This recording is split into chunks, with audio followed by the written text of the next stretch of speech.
आता आपल्या आवडत्या मालिकेचे संपूर्ण भाग मालिका प्रसारित झाल्यानंतर लगेचच पाहू शकता पूर्णपणे मोफत फक्त सन नेक्स्ट वर.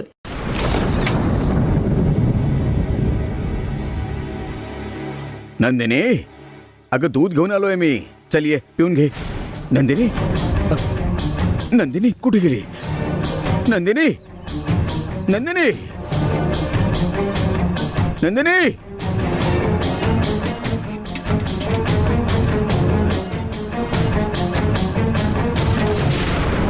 नंदिनी,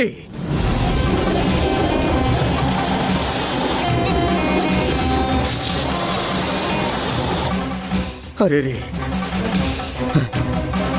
नंदिनी, नंदिनी,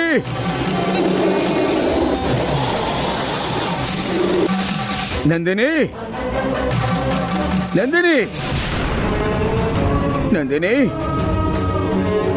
नंदिनी, नंदिनी, नंदिनी, नंदिनी कुठे आहेस तू? कुठे आहेस तू नंदिनी? नंदिनी, नंदिनी कुठे गेलीस ग तू?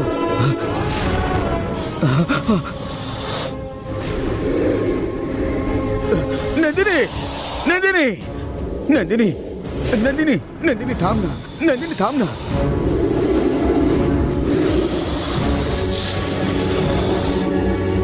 थांब नंदिनी. काय ग नंदिनी, एवढं तुला समजावलं तरी तू एकटी सूट घ्यायला निघालीस का? आई बोलली म्हणून ती स्वतःला थांबवत होते, पण आता माझ्याच्यानी होत नाहीये. पौर्णिमेला फक्त 10 दिवस उरलेत ना ग.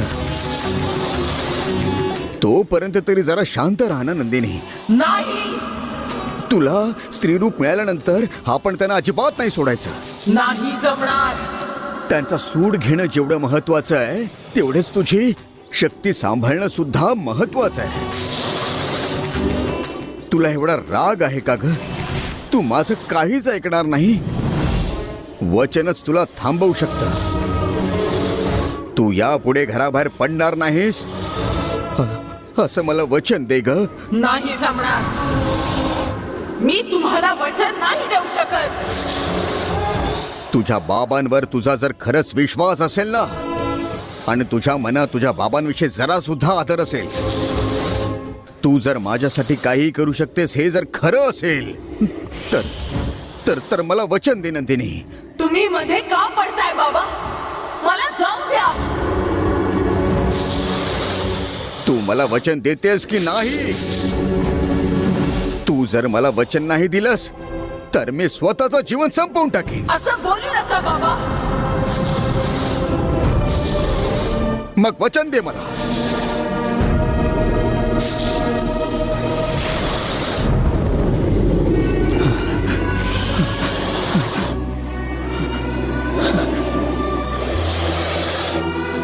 तू मला वचन दिलंस. वचन मोडेल असं कधीही वागू नकोस. मला खूप बरं वाटलं नंदिनी. चल ये आपण घरी जाऊ.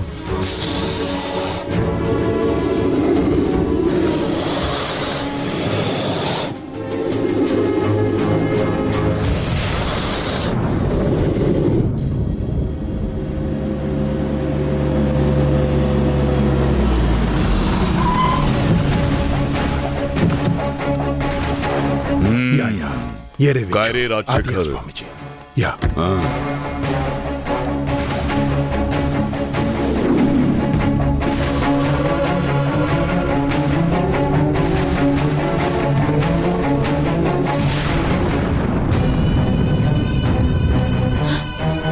या स्वामीजी.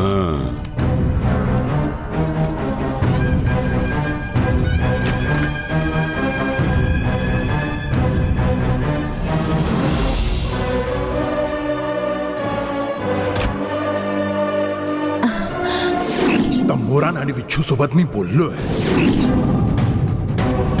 तू काही काळजी करू नकोस गंगा. आपण एक चांगलाचा शुभ मुहूर्त काढून ते कालचक्र वनदेवीच्या मंदिरात नेऊन ठेवू. त्याबद्दलच बोलायला आलेत वाटतं. ठीक आहे, आपण वाट बघूया. बाबा नक्की येतील. ही बॅग घे आणि उघडून आत काय ते बघ राजशेखर. ठीक आहे स्वामीजी.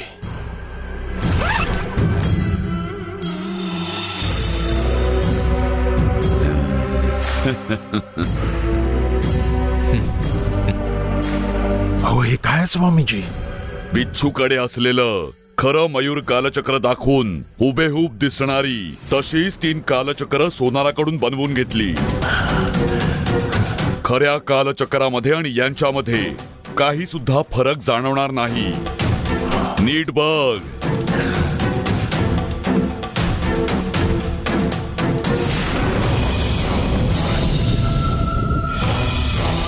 कशी आहेत राजशेखर? आ? स्वामीजी अगदी हुबेहूब तसंच दिसतंय. ही कालचक्र गंगाला देऊन टाक. गंगा शांत बसेल. स्वामीजी गंगा खूपच श्रद्धाळू आहे. ती लहानपणापासून वारुळाची पूजा करत आली आहे. देवाचं वास्तव्य कसं असतं हे जर का तिला माहित असेल तर हे खोटं कालचक्र आहे हे ती सहज ओळखेल. काय रे राजशेखर, 20 वर्षांपासून तुझ्याकडे कालचक्र असूनही तुला जराही फरक नाही जाणवत. कालचक्र कसं दिसतं हे गंगाला माहीतच नाही. मग तिला कसं काय कळेल? हो राजशेखर, गंगाला ही गोष्ट कशी काय कळणार? एवढंच नाही तर तिचा तुझ्यावर खूप विश्वास आहे. या विश्वासामुळेच तिला संशय येणार नाही.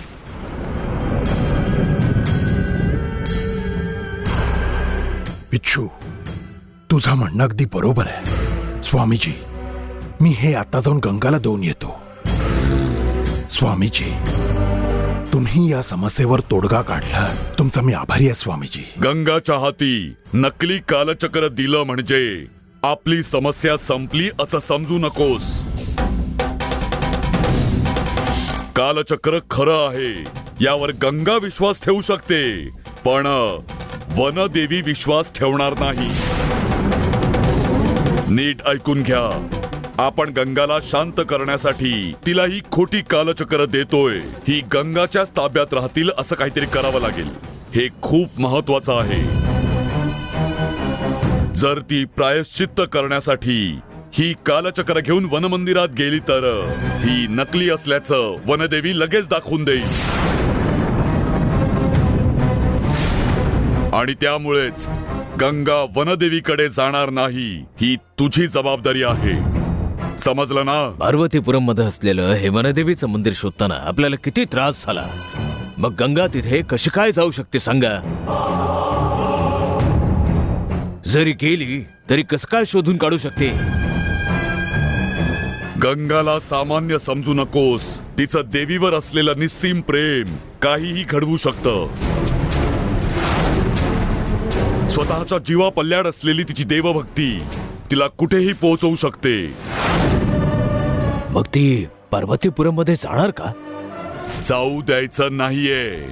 गेली तर आपलं काही खरं नाही. ती जाणार नाही. तिला मी जाऊ देणार नाही. ती जाणार नाही हे तू बघून घे. तरीही तुझं न ऐकता ती निघून गेली तर तुला काय करायचंय तेही मीच सांगतो. ठीक आहे स्वामीजी. ते बॅगेत ठेवून दे राजशेखर. हो. आणि जाऊन गंगाला नेऊन दे. आता आम्ही निघतो. ठीक आहे स्वामीजी. या.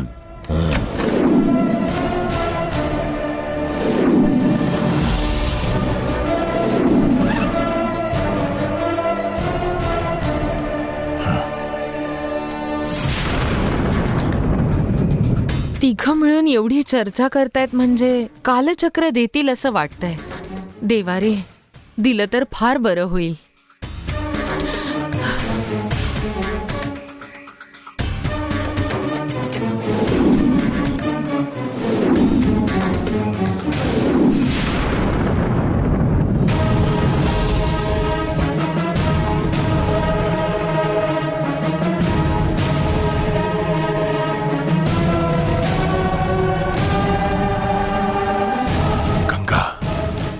दोघांशी बोललो आणि ही कालचक्र मी घेऊन आलो.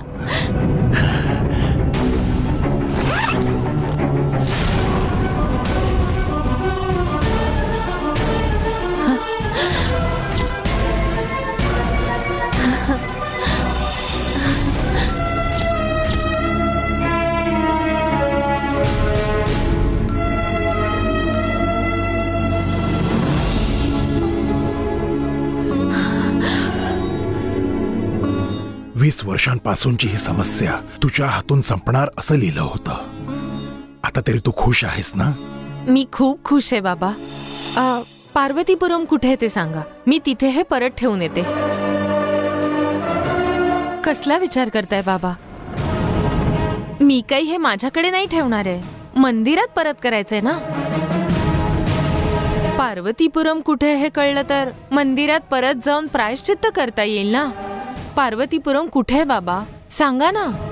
20 वर्षांपूर्वी गेलो होतो, त्यामुळे नीटचं काही आठवत नाहीये. असं का बोलताय बाबा? नीट विचार करून आठवा. कोणत्या गावाच्या बाजूला येतं ते आठवा. ते नागरकोविलच्या बाजूला कुठल्या तरी जंगलात आहे एवढंच मला आठवतंय. पण त्या जंगलात जाणं फार कठीण आहे बाळा. कठीण असलं तरी आपली समस्या सुटणं महत्वाचं आहे. मी चौकशी करते बाबा, तुम्ही काळजी करू नका. ते कुठे आहे ह्याची माहिती काढते आणि तिथे परत ठेवून येते. तेव्हाच माझ्या मनाला बरं वाटेल. नंदिनीचा आपल्या कुटुंबावरचा राग कमी होईल आणि मग तिच्यामुळे आपल्याला त्रास नाही होणार.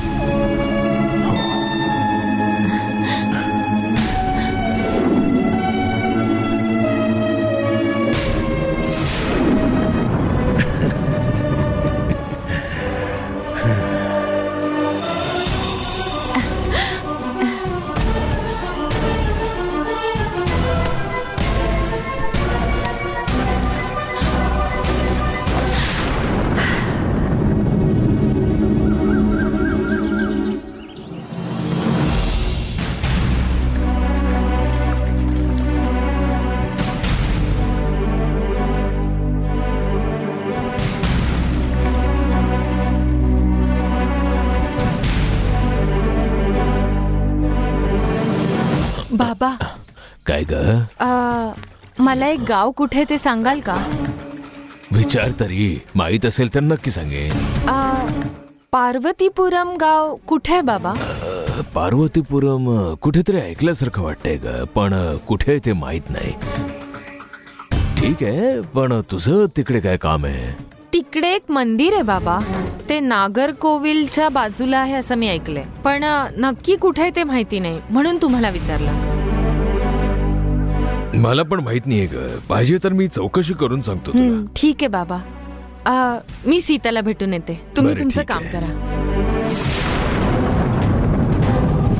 बिचारी गंगा केवढी भोळी आहे. असं तू सगळ्यांना विचारत फिरलीस तरीही आयुष्यात कधीच पार्वतीपुरम शोधू शकणार नाहीस.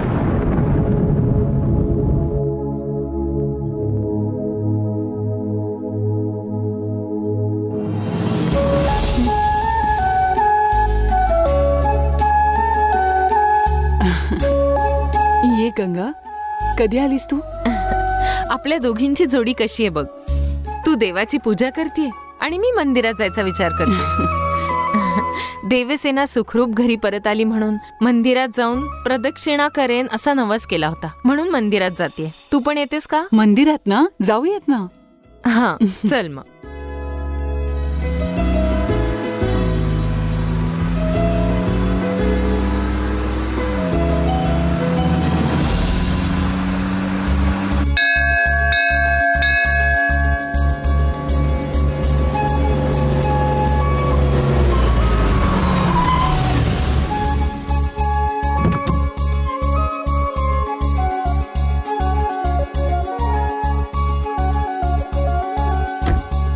सीता, तू पुढे चल, मी पूजेचं सामान घेऊन येते. बरं.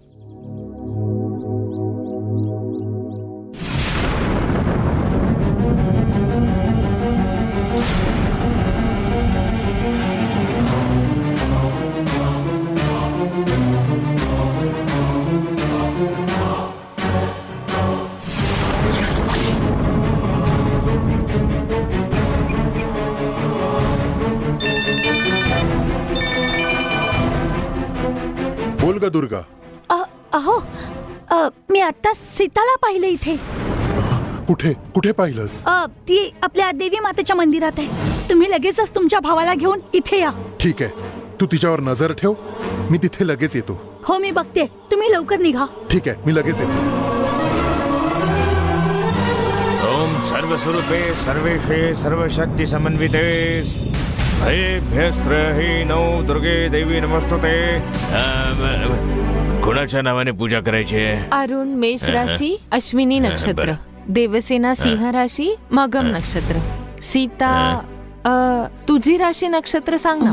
माहित नाहीये. सीता जन्म राशी जन्म नक्षत्र. तुझ्या नवऱ्याचं नाव राशी सांग. त्याची काही गरज नाहीये. तुम्ही देवीच्या नावानेच करा. बरं ठीक आहे. ओम देहि सौभाग्यम आरोग्यम देहि देवी परम सुखम रूपम देहि जयम देहि यशो देहि द्विशोदहि. ओम देहि सौभाग्यम आरोग्यम देवी देवी परम सुखम देहि जयम देहि यशो देहि देवम जय.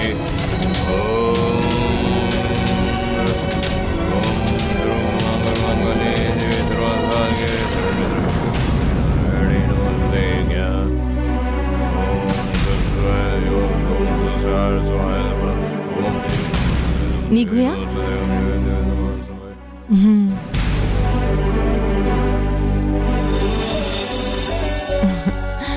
पूजा करताना पण तू तुझ्या नवऱ्याचं नाव न सांगण्याचा हट्ट धरलास.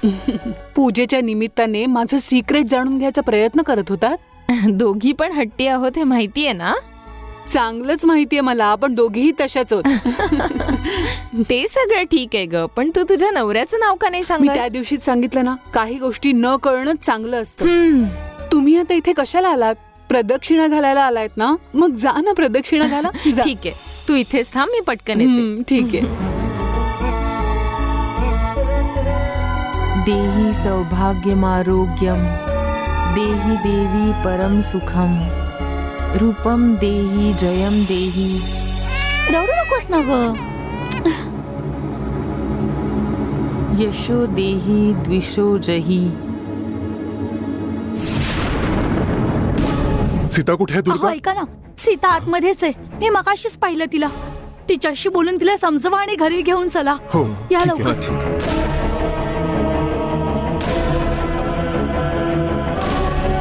सीता, काय ग सीता, अजूनही तुझा आमच्यावरचा राग गेला नाही? कोण आहात तुम्ही? तुझ्या नवऱ्यावर तुझा राग असेल, पण तुमच्या प्रेमासाठी संपूर्ण कुटुंबाच्या विरोधात जाऊन तुमचं लग्न लावून दिलं. यांनाच विचारतेस तू कोण आहे? तुला जराही लाज वाटत नाही का? काही कारण नसताना एवढा राग धरून बसलीस. हा निव्वळ वेडेपणा आहे सीता. तू घर सोडून गेल्यापासून तुझ्या आठवणीत तुझा नवरा रोज दारू पिऊन पिऊन व्यसनाच्या अधीन झालाय. जरा बघ त्याची हालत बघ. प्रेम करून लग्न करणाऱ्यांनी एकमेकांना समजून घेतलं पाहिजे. तुला एवढा राग आलाय की कुणाचाच विचार न करता तू घर सोडून निघून आलीस.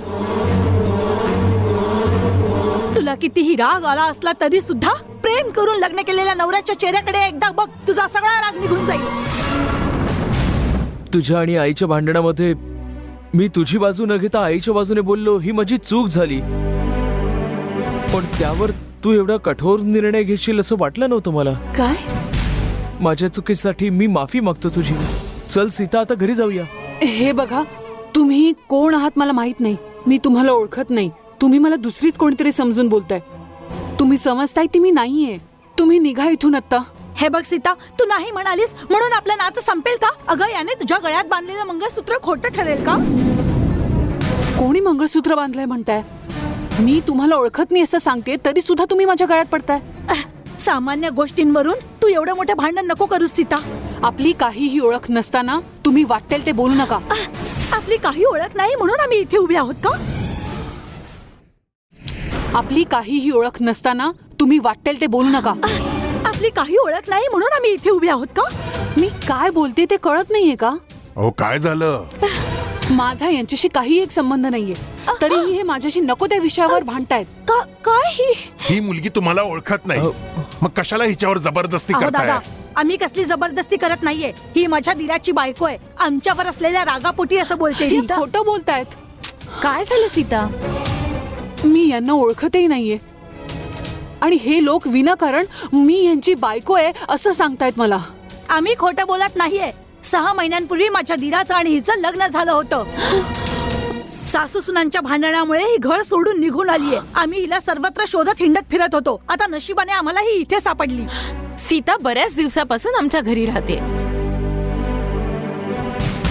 तिला तुमच्यासारखं कुटुंब असणं शक्यच नाही, कारण तिचा भूतकाळ फार वेगळा आहे. हो, तरी तुमच्या घरीच राहते का?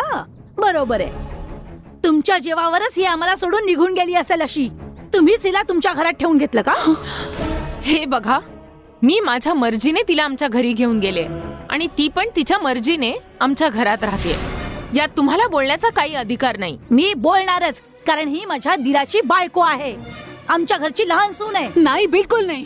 तू गप्पा बस गा. तुम्ही माझ्याबद्दल काहीही बोलाल आणि मी ऐकून घेईन. मंदिरात खोटं बोलतं का ग कुणी? तुमच्या बोलण्यावर आम्ही विश्वास का ठेवायचा? हे बघा, ही आमची एकुलती एक मुलगी आहे. हिच्या डोक्यावर हात ठेवून शपथ घेऊन सांगायला तयार आहे. बोला, शपथ घेऊ का? शपथ घेतल्यावर तुमचा विश्वास बसेल तरच हिच्या डोक्यावर हात ठेवून शपथ घेईल. अहो, तुम्हाला शपथ घ्यायची गरज नाहीये. त्यापेक्षा मीच या देवीची शपथ घेते आणि सांगते की या कुटुंबाशी माझा काही एक संबंध नाही. अहो, ही खोटी शपथ घेते. मी पण शपथ घेते. माझ्या मुलीची थांबा शपथ हे घेते. सगळं. मुलीची शपथ घेतली म्हणजे झालं का? सत्य पटवून द्यायला आणखी आम्ही काय करू? हा, मुलीची शपथ घेतली तरी तुम्ही विश्वास ठेवत नाहीये मग? अहो, तुमची शपथ तुमच्यासाठी मोठी असेल, पण सीताचा शब्द माझ्यासाठी मोठा आहे. सीताने तुमचा आणि तिचा काही संबंध नाही असं सांगितलं. मी तिच्यावर विश्वास ठेवणार ना. तुमच्या कोणत्याही नाटकावर मी विश्वास ठेवणार नाही. तुमचा विश्वास असो किंवा नसो, पण ही माझ्या भावाची बायको आहे. अहो, तुम्ही आता हे सगळं थांबवा. कान किटले माझे. आमची एवढी पण इज्जत काढू नकोस ग सीता. जे काही असेल ते घरात जाऊन मिटवूया. चल घरी चल.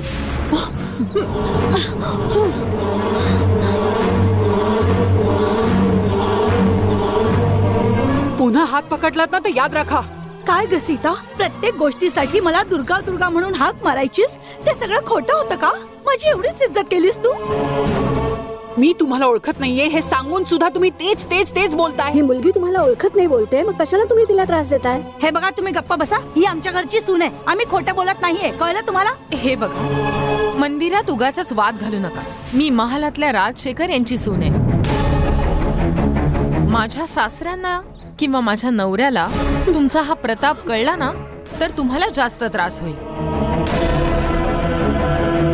तुम्ही नाटक करताय हे कळतंय, पण तुमच्या हातात लहान मुलगी आहे म्हणून तुम्हाला सोडते. आता आणखीन तमाशा करू नका. ये सीता.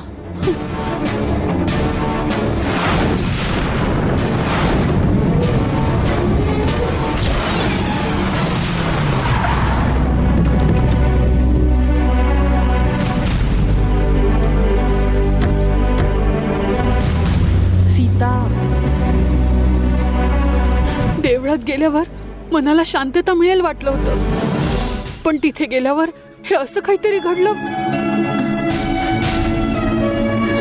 मी शपथ घेऊन सांगते मी नाही ओळखत त्यांना. ते सोड ग सीता, कशाला त्याचा एवढा विचार करतेय? मी ते केव्हाच विसरले. तुम्ही घरात याबद्दल कुणाला सांगू नका. आधी सुद्धा बरंच काही घडून गेलं. तुझ्याबद्दलची घरच्यांची काय मेंटॅलिटी आहे मला माहिती नाही का? सगळं माहित असताना मी का सांगेन त्यांना? खरंच काही सांगणार नाही. त्यांच्या बोलण्यावर तुम्ही विश्वास नाही ना ठेवला? माझा फक्त तुझ्यावर विश्वास आहे, एवढंच नाही सीता. तुझ्याबद्दल कोणी काहीही बोललं तरी मी विश्वास ठेवणार नाही. जे घडलं त्याचा विचार करू नकोस. जाऊन आराम कर.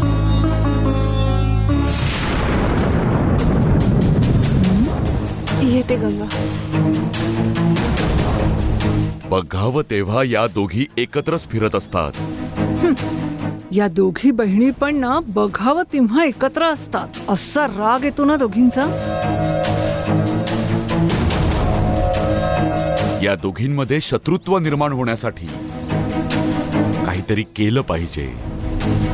एक जरी चांगली संधी मिळाली ना तर या दोघींमध्ये चांगलंच भांडण लावून देईल.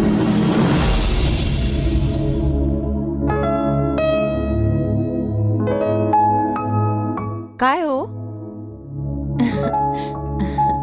हे घ्या कॉफी. अहो, मला एक गाव कुठे ते विचारायचंय. तुम्ही बिझनेस निमित्ताने बऱ्याच जागी फिरला आहात ना, तुम्हाला माहिती असेल म्हणून विचारलं. तू गावाचं नाव तरी सांग ना, मी सांगतो कुठे. पार्वतीपुरम.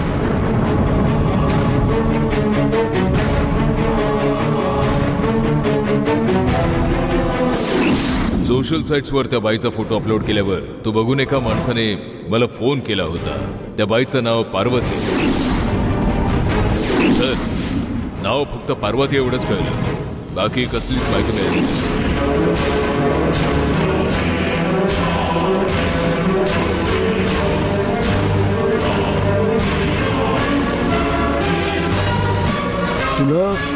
तुला कशाला पार्वतीपुरमला जायचं? त्या गावात एक देवीचं मंदिर आहे आणि ते मंदिर फार विशेष आहे असं मी ऐकलंय, म्हणून तुम्हाला विचारलं. अच्छा, तुला तिकडे मंदिरात जायचंय का? पार्वतीपुरम चेंगलपट्टीपासून 30 किलोमीटर पुढे एका जंगलामध्ये. त्या गावाबद्दल मला फक्त एवढीच माहिती आहे. नक्की चेंगलपट्टूच्या इथे आहे का? नागरकोइलच्या इथे नाहीये? नाही, चेंगलपट्टूच्या अगदी पुढे. तुम्ही एवढ्या खात्रीने कसं सांगताय? कारण त्या गावाचा आणि माझ्या बाबांचा काहीतरी संबंध आहे.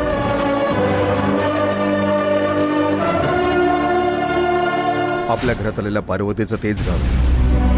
त्या गावात चौकशीसाठी दिवाकर म्हणून एका डिटेक्टिव्हला पाठवलं होतं, पण दुर्दैवाने त्याचा तिथे मृत्यू झाला. दिवाकरचा मृत्यू झाला म्हणून माझ्याकडून बाबांबद्दलची ती चौकशी अर्धवटच राहून गेली.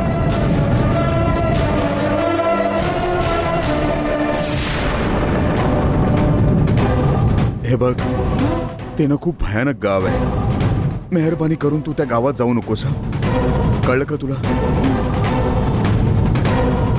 यात काहीतरी रहस्य आहे. काय ते लवकरच शोधावं लागेल.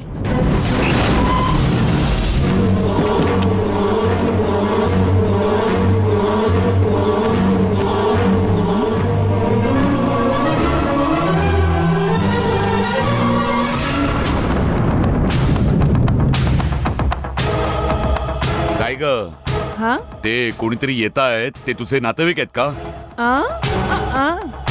त्यांचं तोंड बघून मला ते तुझेच नातेवाईक वाटताय.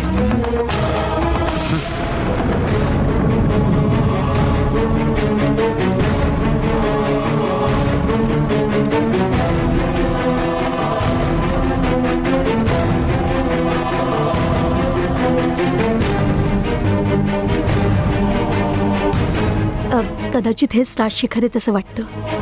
नमस्कार. नमस्कार. बोला, कोण आहात तुम्ही?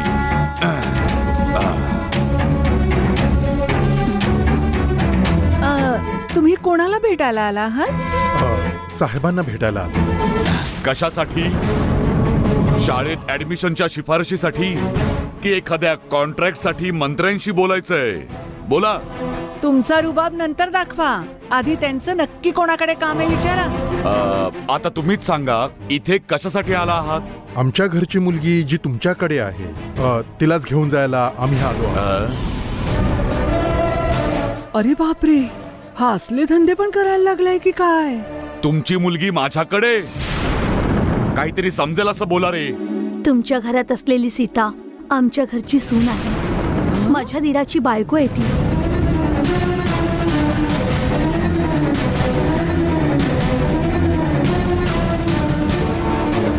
आमच्या घराच्या भांडणामुळे ती इथे घर सोडून निघून आली. सगळीकडे शोधल्यानंतर शेवटी आम्हाला कळलं की ती इथे आहे म्हणून इथे आलो.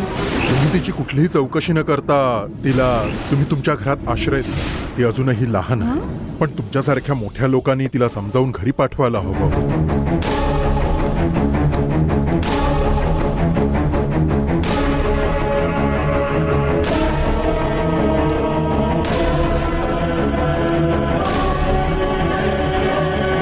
मी तुम्हाला मंदिरात सांगितलं ना, मग आता घरापर्यंत कशाला आलात? तू यांना ओळखतेस का? तू मी आणि सीता मंदिरात गेलो होतो ना, तिकडे हे सीता यांच्या घरची सून आहे ह्यावरून भांडत होते. तिथे मंदिर होतं, हातात लहान मुलगी होती, म्हणून कशाला उगाच भांडायचं म्हणून आले मी. एवढंच नाही, सीता यांना ओळखतही नाही म्हणाली, तरीही लोक आपल्या घरापर्यंत आलेत. काय ग सीता, हे जे बोलतायत ते खरंय का? मी देवळातच सांगितलं नाही ओळखत. मग तरी सुद्धा हे इथे कशाला आले मला माहित नाही. अगं सीता, माझ्याकडून चूक झाली ग. सासू सुनांचं भांडण होतच असतं ना ग. आपल्या दोघांच्या भांडणात माझा मुलगा माझ्या बाजूने बोलला म्हणून एकदम घर सोडून निघून गेली. अगं, हवं तर मी तुझ्या पाया पडते. माझ्यावर असलेल्या रागाची माझ्या मुलाला शिक्षा देऊ नको. या खोटं बोलतायत. मी नाही ओळखत यांना. तुम्ही यांच्यावर विश्वास ठेवू नका. हे बघ माझा एक सीता, आता आई तुझ्याकडे माफी मागतायत ना, तरी सुद्धा तू तुझा हट्ट सोडत का नाहीयेस? याला काही अर्थ नाहीये सीता. आईंकडून छोटीशी घडलेली चूक तू अजून मनात घेऊन बसशील तर कसं चालेल सीता? तुमच्या कुटुंबाशी माझा काही एक संबंध नाहीये. मी जे सांगते ते तुम्हाला कळत नाहीये का? सीता, तुझं राग जाण्यासाठी मला काय करावं लागेल ते सांग. पण उपकार करून आपल्या कुटुंबाशी तुझा काही संबंध नाही असं बोलू नको. जे काही घडलं ना ते सगळं विसरून जाऊया. तुला पाहिजे तसं मी वागायला तयार आहे. अहो, काय परत परत तेच बोलताय तुम्ही? मी तुमच्यापैकी एकालाही आजपर्यंत पाहिलं नाहीये. माझ्या बाबतीत हे खोटं बोलून माझा राग वाढवू नका. तू असं का बोलते सीता? हे बघा, मी सीताला ना चांगलंच ओळखतो. तुम्ही हे सगळं कोणाच्या तरी सांगण्यावरून करताय. बऱ्या बोलाने इकडून निघून जा, नाहीतर चांगलं नाही होणार. बापरे बाळा, आम्ही कोणाच्या सांगण्यावरून नाही आलो. आम्ही खरं बोलतोय. आमच्यावर विश्वास ठेवा. तुमचं सुद्धा लग्न झालंय ना. बायकोपासून दूर राहणं किती त्रासदायक असतं हे तुम्हाला सुद्धा माहित असेल. आमच्या सीताला नीट समजावून सोबत पाठवा आणि या दोघांना एकत्र राहू द्या. ठीक आहे, ओळखता ना तुम्ही मला? मग सांगा की माझं गाव कुठलं आहे ते.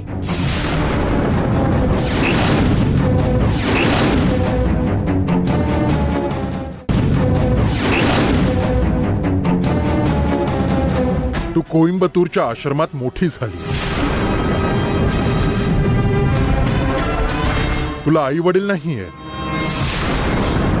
तू हॉटेल मॅनेजमेंट शिकली. तुम्हा दोघांचं एकमेकांवर खूप प्रेम होतं आणि मग आम्ही सगळ्यांनी तुमचं लग्न लावून दिलं.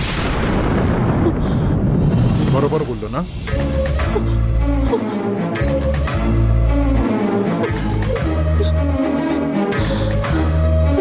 हे माझी माहिती काढून आलेले आहेत. यांच्यावर विश्वास ठेवू नका. हे बघा, सीता आश्रमामध्ये मोठी झालेली मुलगी आहे. तिला एका संकटामधून वाचवून मी इकडे घेऊन आलेलो आहे. तिची सगळी माहिती असणाऱ्या कोणीतरी तुम्हाला इकडे पाठवलं एवढे तरी कळतंय मला. खरं बोला, नाही तर मला पोलिसांना बोलवावं लागेल.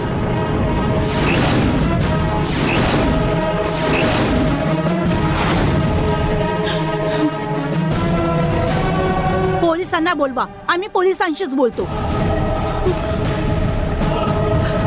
तुम्ही का मला त्रास देताय? तू असं का वागतेस ना ते मला आता कळायला लागलंय. एवढ्या मोठ्या महालात तुला सेटल व्हायचंय ना. हे ऐश्वर्य सोडून यायला तुझं मन तयार नाहीये. याच्या बरोबर आलीस तर हे ऐशो आराम तुला आयुष्यात मिळणार नाही ना, म्हणून तू असं वागतेस ना.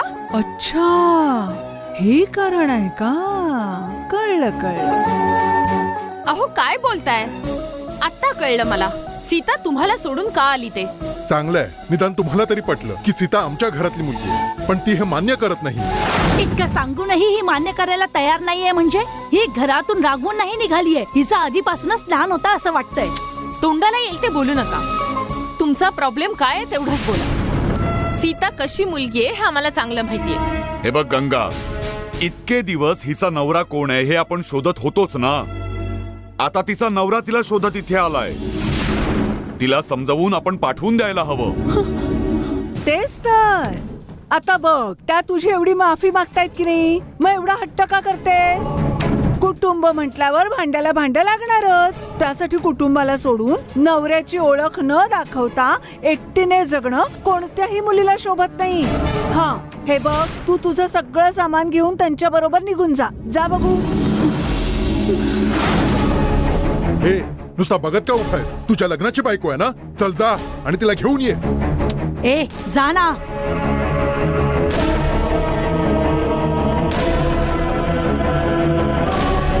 चल सीता, आपल्या घरी जाऊया. बाळा, हे का? मूर्ख कुठली, स्वतःच्या नवऱ्यावर हात उचलतेस.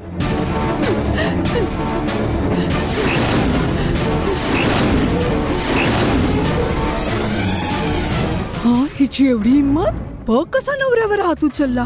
हे बघ सीता, हे तू योग्य नाही केलंस. आधी त्या मुलाची माफी माग माफी. ए तुला कोणी विचारणार नाही म्हणून एवढं नाचत होतीस ना.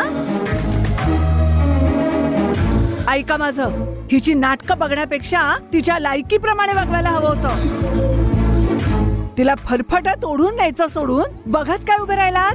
तुम्हाला मी या घरात नको असेल ना तर मी निघून जाते, पण म्हणून दारात आलेल्या कुठल्याही माणसाबरोबर माझं नातं जोडण्याचा अधिकार तुम्हाला नाहीये.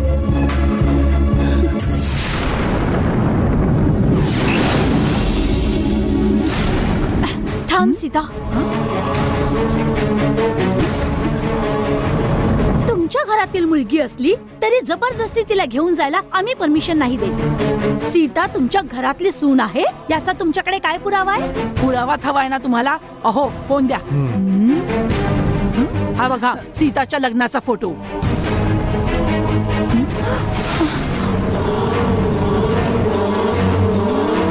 अरे बापरे,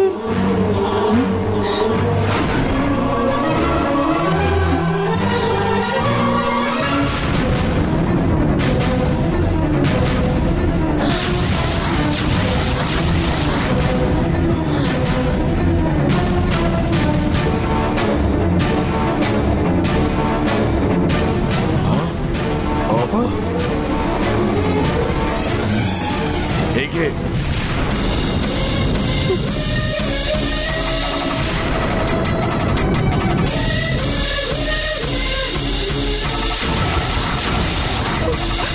हे फोटोशॉप मध्ये बनवलेलं आहे. हे सगळं खोट आहे. हे कुठल्याही ऍप मध्ये असे फोटो बनवू शकतात. हो बरोबर आहे, सीता बरोबर बोलते. हे सगळे मिळून काहीतरी हेराफेरी करतात. अशी घाई करू नको सरू. त्यांचं बोलणं जर खरं असेल तर मग आपण काय करायचं? तुम्ही जरा वाट बघा.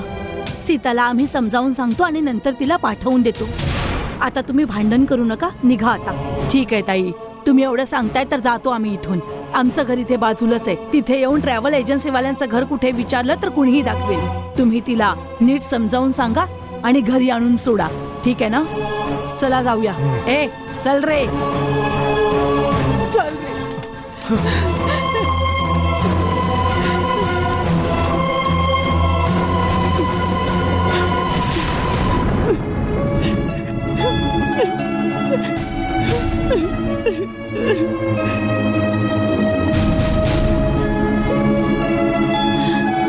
दोघांमध्ये खरं कोण बोलतंय? सीता खरं बोलते की ज्या आल्या होत्या त्या खरं बोलताय? आपण घाई करायची नाही, लवकरच आपल्याला कळेल.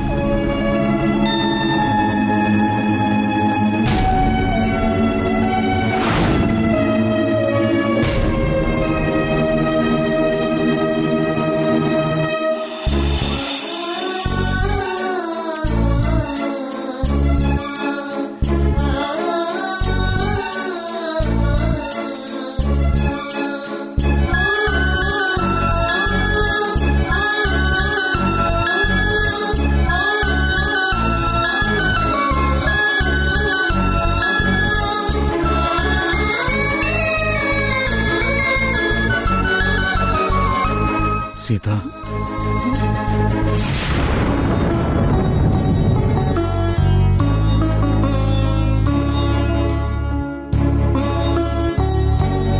कोण आहे ते माहिती नाही, पण तुझ्या विरोधात खूप कट रस्ते आहेत. तुझ्याबद्दल सगळी माहिती असणारा कोणीतरी जाणून बुजून हे सगळं करतोय हे मला माहिती आहे. बाला नाही तर धुर्यराज यांच्यापैकीच कोणीतरी केलंय. हे त्यांचं काम नाहीच आहे. आपल्याबद्दल माहित असताना ते परत येऊन असं काही करतील असं मला अजिबात वाटत नाही. मग दुसरं कोण असू शकतं? मला तर माझ्या देवी आत्या किंवा धर्मराज मामावर संशय येतोय.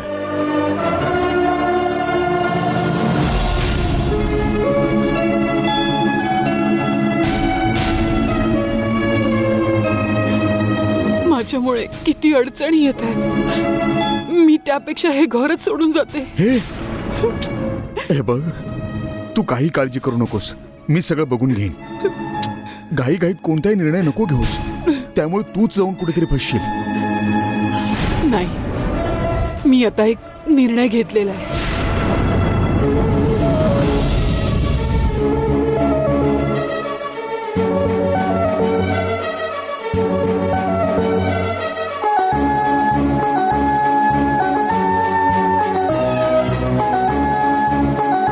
हे तू नीट विचार करून बोलतेस ना?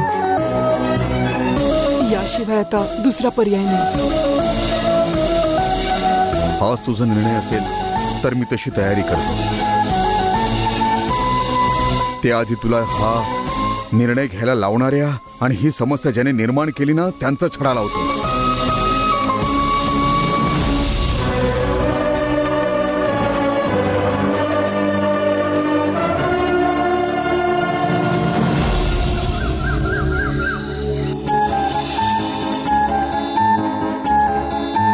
माझ्या सोन्या, आता उठणार का? देवसेना, शाळेत जायला उशीर होईल. उठ, आंघोळ कर, तयार हो. गंगा, अजून 5 मिनिटं झोपू दे प्लीज. 3 नाही मिळणार. चल उठ उठ उठ उठ. चल उठ ग. गंगा, तू जरा जास्त स्ट्रिक्ट आहेस. एवढ्या थंडीतही आंघोळ करायला सांगते. पहिला तांब्या पाणी ओतताना थंडी वाजेल, दुसऱ्या तांब्याच्या वेळी थंडी पळून जाईल. ठीक आहे ना? चला उठा, चला आंघोळीला. हा, पाणी गरम करून ठेवलंय. तुला वाटते तेवढी थंडी नाही वाजणार. हा, अरे ही गंगा माझं काही ऐकतच नाही. आंघोळ कर म्हणून नुसता जीव काढते. बापरे, खूपच गरम पाणी आहे. कशी आंघोळ करायची? एक काम करते, अंगावर पाणी शिंपडून आंघोळ केली असं गंगाला सांगते.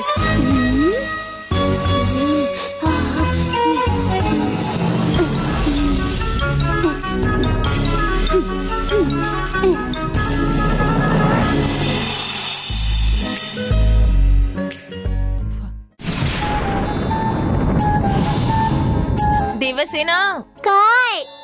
आंघोळ झाली? हो, आंघोळच करते मी.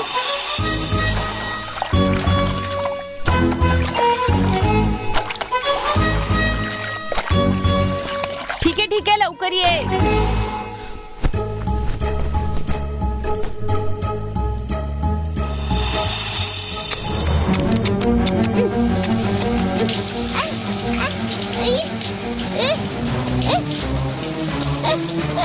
अरे देवा,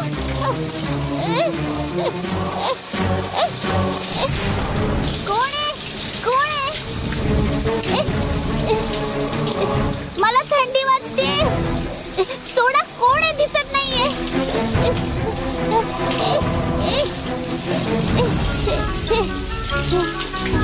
आई, हे तुझंच काम आहे माहितीये मला.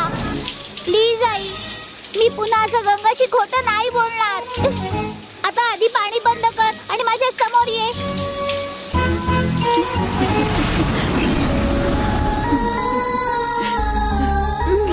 देवसेना, आई,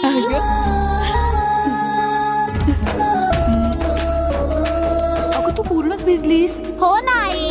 थांब, आपण टॉवेलनी पुसूया.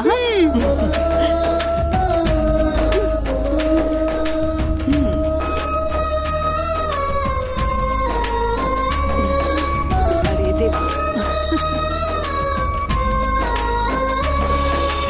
कधीची गेली, अजून आली नाही. आंघोळ करायला सांगत होते तेव्हा कंटाळा करत होती. आता पाणी बघून तिथेच रमलीये. शाळेत जायला उशीर होईल. देवसेना, लवकर ये बाहेर, लवकर. ठीक आहे, गंगाई बोलवते, तू जा हा तिच्याकडे. ठीक आहे. ठीक आहे, मी जाते आई. बाय. बाय. हा ये ये ये लवकर ये लवकर ये लवकर ये लवकर ये. तुला धुरी देऊ का? ये ये. धुपाची धुरी घेतली ना की सर्दी होत नाही.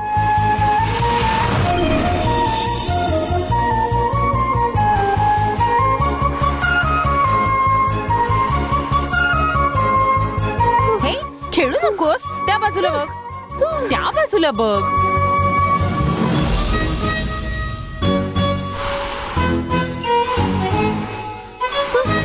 देवसेना,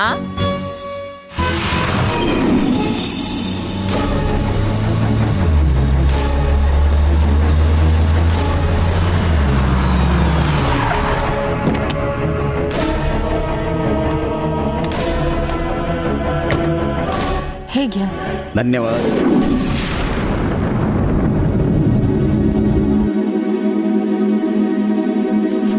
अगं ये गंगा. दुर्गा, गंगा आलीये ग. गंगा आलीये? ए गंगा ये ना.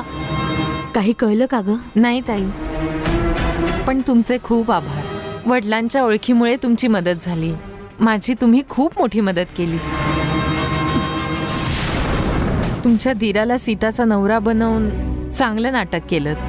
तुमची ही मदत मी कधीच विसरणार नाही. याबद्दल बाबांना काहीच कळलं नाही पाहिजे. राहू देत गंगा. सीतासमोर खोटा नवरा उभा केला तर ती तिच्या खऱ्या नवऱ्याचं नाव सांगायला तयार होईल असं वाटलं, म्हणून आम्ही मदत केली. पण एवढं सगळं करून सुद्धा शेवटपर्यंत तिच्या गळ्यातलं मंगळसूत्र कुणाचं आहे हे तिने सांगितलंच नाही. आम्हाला वाटलं की ते एकांतात भेटून आमच्याशी बोलेल, पण ती तर आलीच नाही. ठीक आहे हो, हा माझा प्रयत्न पण वाया गेला असेल, पण मी काहीही करून ती गोष्ट शोधणारच आहे.